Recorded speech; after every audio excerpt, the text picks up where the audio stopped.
Almost a week since the Greenpeace ship was first raided by Russian coast guards, the vessel has now been towed to a fjord outside the port of Murmansk in northern Russia. The immediate fate of the 30-strong crew of activists now depends on Russian prosecutors. The initial protest last Wednesday was launched with determined speed, intended to catch the security staff and the Russian authorities by surprise.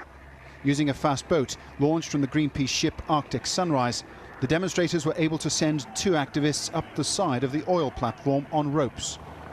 The protesters were quickly intercepted by armed Coast Guard officers, and it quickly became evident that the Russians were not tending to be lenient. I suspect you in terrorism. In terrorism? I suspect you. Hours after that radio exchange, armed Russian men abseiled from helicopters onto the Arctic Sunrise and took control of the ship and its multinational crew. 5 days in the custody of the Russian Coast Guard is unlikely to be the end of the matter for the Greenpeace activists. Here in Moscow, prosecutors are already indicating that they may pursue piracy charges against the group.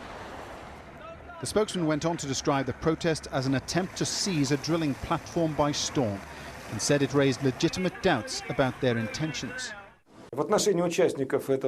Investigators have already launched a criminal case against participants of this reckless storming, according to Article 227 of the Criminal Code, piracy.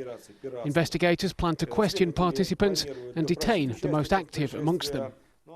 The ship, he said, was loaded with electronics whose purpose was not clear. But Greenpeace has insisted its protest was peaceful, and at no time was the intention to seize property in the way that piracy is legally defined. I have no sensible explanation as to why this criminal case has been launched. They're being unlawfully held by the Russian authorities. They have no means of communication with us, with their relatives or with lawyers. They're under armed guard, which effectively means they've been held unlawfully for 5 days. Campaigners on the ship are from 18 countries, including Australia, Brazil, Canada, Denmark, France, New Zealand, Russia and the UK and the US. If prosecuted, each could be facing up to 15 years in prison. Paul Brennan, Al Jazeera, Moscow.